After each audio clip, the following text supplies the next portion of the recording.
Hello friends, welcome to my career Pathshala. आज की इस वीडियो में हम लोग एमबीबीएस इन चाइना का सेकंड पार्ट करेंगे 2025 में for Indian students. MBBS in China का जो पहला वीडियो है, जो आई बटन में या फिर नीचे डिस्क्रिप्शन में है, उसको देखना मत भूलिए। वो वीडियो देखने के बाद आपके कई सारे डाउट्स क्लियर हो जाएंगे और चाइना क्यों अप्लाई करना चाहिए और क्यों आपका डेस्टिनेशन होना चाहिए, यह भी डाउट आपके क्लियर हो जाएंगे। चाइना में अगर आप एमबीबीएस अप्लाई करते हो तो सबसे पहले बता दूं कि चाइना में आपको डिग्री एमबीबीएस की ही मिलती है इंडिया के साथ। वहां कोई एमडी की डिग्री नहीं मिलती जैसे बाकी कई सारी कंट्रीज में मिलती है। जो कोर्स का ड्यूरेशन है वो 6 ईयर है इंक्लूडिंग इंटर्नशिप।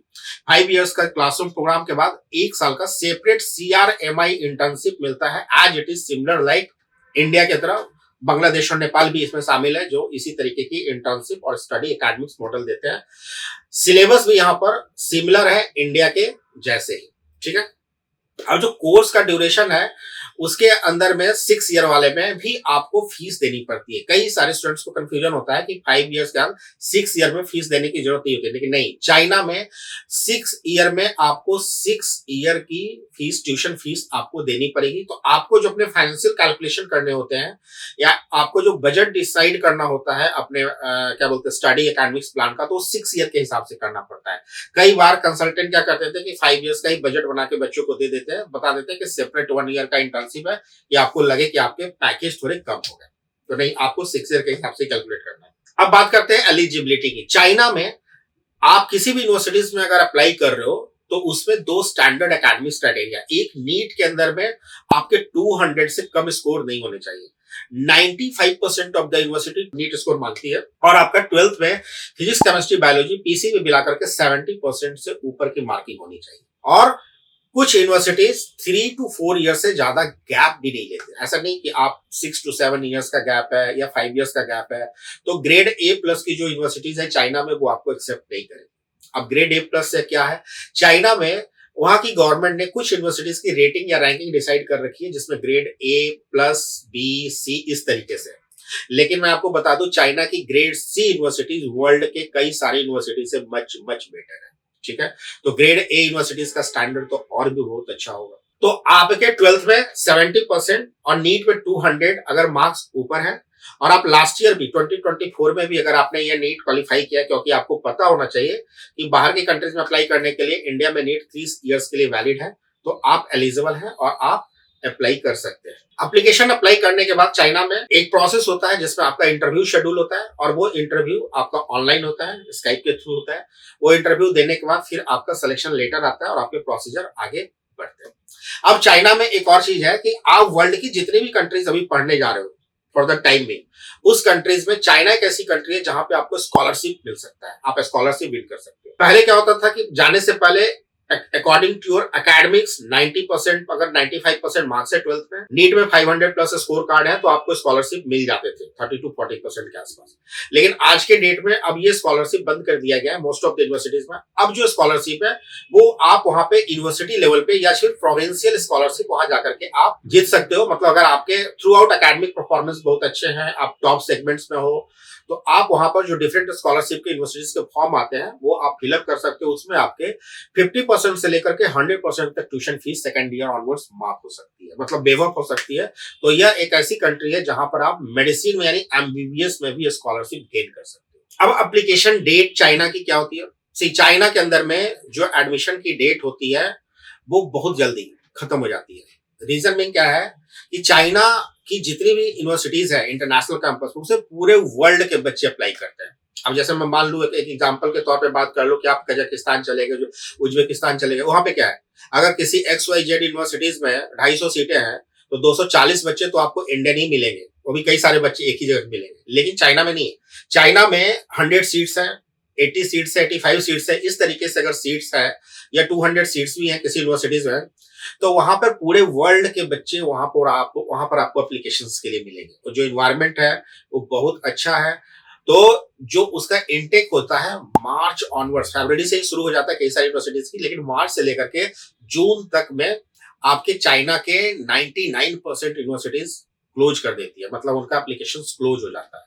तो आपके पास बहुत ज्यादा टाइम नहीं होता चाइना में एक्सप्लोर करने के लिए। आप लास्ट टाइम में चाइना पे सोच सकते हैं। लास्ट ईयर तो जुलाई 15 के बाद चाइना के किसी भी इंटरनेशनल कैंपस पे एक सिंगल सीट खाली नहीं थी। ये हालत थी चाइना की। 2021 से पहले भी जब इंडिया में क्या होता था कि नीट के एग्जाम होने के 5 दिन के अंदर ही चाइना की सारी यूनिवर्सिटी 1100 के आसपास सीटें होती थी चाइना में इंडियन स्टूडेंट्स के लिए, वो सब की सब खत्म हो जाती थी। वो सिनेरियो होता था। तो आप चाइना अगर प्लान कर रहे हैं तो आपको मार्च से लेकर के और जून से पहले के बीच में ही एप्लीकेशन अप्लाई करने हो, उस पर भी डिपेंडिंग अपॉन कि कौन सी यूनिवर्सिटीज में आप एप्लीकेशन अप्लाई करना चाहते हैं। उसके लिए आप नीचे दिए गए नंबर पे कांटेक्ट कर सकते हैं, माई करियर पाठशाला से संपर्क कर सकते हैं। We will place you in the right university, और वो भी ग्रेड ए ग्रेड बी जो भी है, जो भी आपकी एलिजिबिलिटी क्राइटेरिया मैच करेगी उसके हिसाब से आपको टॉप क्लास यूनिवर्सिटीज मिलेगी। अब जो मोस्ट इंपॉर्टेंट पार्ट है वो है बजट। चाइना में अगर एप्लीकेशन अप्लाई करते हैं तो चाइना का जो बजट है 25 लाख रुपीज से लेकर के अप्रोक्सीमेटली 40 to 45 लाख रुपीज का बजट है। मैक्सिमम कॉलेजेस 25 से 35 लाख के रेंज में आ जाते हैं। कुछ ऐसे कॉलेजेस हैं जैसे तियानजिन मेडिकल यूनिवर्सिटी या सैंडोग वगैरह, ये सब जो है कॉलेजेस थोड़े से एक्सपेंसिव है, जिनका बजट अप्रोक्सीमेटली 40 प्लस के आसपास चला जाता है। तो आप चाइना में आप एक बजट कॉलेज भी प्लान कर सकते हैं और वो बहुत अच्छी यूनिवर्सिटीज के अंदर में आपका एडमिशन अप्लाई किया जा सकता है। अब सबसे जो मोस्ट इंपॉर्टेंट है वो है माई करियर पाठशाला के लिए कि why my career Pathshala promote China. ठीक है, इसके कई मेजर फैक्टर्स हैं जो मैं आपको बताना चाहूंगा। सबसे पहला तो आप एक ऐसी कंट्रीज में जा रहे हो, एक ऐसी यूनिवर्सिटीज में पढ़ने जा रहे हो जिसका कंपटीशन वर्ल्ड क्लास यूनिवर्सिटीज के साथ है। तो मैं जब भेज रहा हूं तो मुझे भी एक सेल्फ सेटिस्फैक्शन है कि we are placing you in right top class या top notch universities of the world. ये एक मेजर सेटिस्फैक्शन है। दूसरा क्या है कि चाइना ओवर क्राउडेड नहीं है, वहां हॉस्टल्स को लेकर के मारामारी नहीं है, या किसी एक यूनिवर्सिटीज की तरफ 500-600 बच्चे नहीं है और बाद में उन्हीं बच्चों पे जबरदस्ती प्रेशर डाल करके फेल करके फिर 200-300 बच्चों को ही डिग्री देनी है, वो नहीं है चाइना के अंदर में। चाइना के अंदर में एक इंटरनेशनल कैंपस है, उसके इंटरनेशनल सीट्स है और उतने ही सीट में एडमिशन होना है।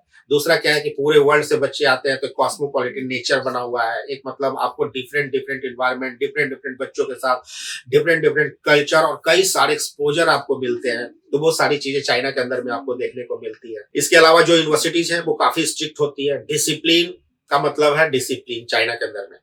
अगर आपको 10 AM के अंदर में क्लास में एंट्री मिलनी है तो आप 10:05 में क्लास के अंदर में एंट्री नहीं कर सकते। These are the rule in most of the Chinese university. वो आपको आर्मी स्टाइल में मतलब आपके लाइफ को सेटल कर देते अगले 5 सालों में। तो कई सारे इंपॉर्टेंट मेजर फैक्टर है चाइना में जो हमें यह मोटिवेट करता है कि हम बच्चों को चाइना के अंदर भेजें। दूसरा मोस्ट इंपॉर्टेंट जो FMGL रेगुलेशंस है उसके मैक्सिमम पैरामीटर्स को ऑलमोस्ट कहा जाए तो हर एक पैरामीटर्स को ये मैच करती है, चाहे वो सिलेबस का पार्ट हो, चाहे वो इंटर्नशिप का पार्ट हो, चाहे वो टीचिंग मीडियम का पार्ट हो, चाहे वो लाइसेंस का पार्ट हो। और लाइसेंस लेने के बाद भी अगर खुदा ना खास्ता अगर आपका इंडिया में कोई एग्जाम कंप्लीट नहीं हो रहा है तो आप चाइना में भी रह करके 3 से 4 लाख रुपए की एक अच्छी सैलरी अर्न कर सकते हो, जो कि बाकी अदर कंट्रीज में ये पॉसिबिलिटी आपको दिखाई नहीं देती है। और वहां जाने के बाद भी कई सारे अपॉर्चुनिटीज आपको मिल जाते हैं। वहां आपको गाइड करने के लिए या बहुत मतलब जो लिमिटेशंस है MBBS अब्रॉड में अदर कंट्रीज में, वो चाइना में नहीं। तो these are the few standard parameters जिसके कारण my career Pathshala promote China. और आप अगर 2025 में MBBS अब्रॉड प्लान कर रहे हैं तो चाइना भी आपके ऑप्शंस में होना चाहिए। नेक्स्ट वीडियो जो चाइना का कवर करेंगे वो है लैंग्वेज वाले पार्ट पे, क्योंकि लैंग्वेज को लेकर के जो आपका कंसर्न है कि HSK 1 से लेके HSK 6 तक पढ़ना वो कितना डिफिकल्टी का लेवल होगा, उसको जब आप समझेंगे तो आपको समझ में आएगा कि it is not as it is defined. मतलब ये है कि जैसा आपको बताया जाता है वैसा एक्चुअली में है। तो बने रहिए हमारे साथ। Till then keep liking and keep subscribing. Thank you so much.